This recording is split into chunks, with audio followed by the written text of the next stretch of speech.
他一步步编织一场梦境，哄他骗他心甘情愿地出卖自己，直到有一天看他笑得真实的意，原来这是一场陷阱。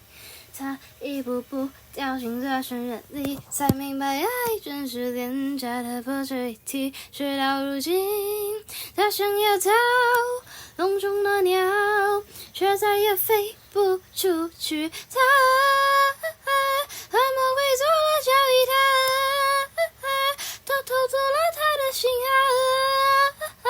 别管公务王品都是就要自取。他真心沦为陪葬品悄悄然的离去他能否从这黑夜里找到亡命赎回自己？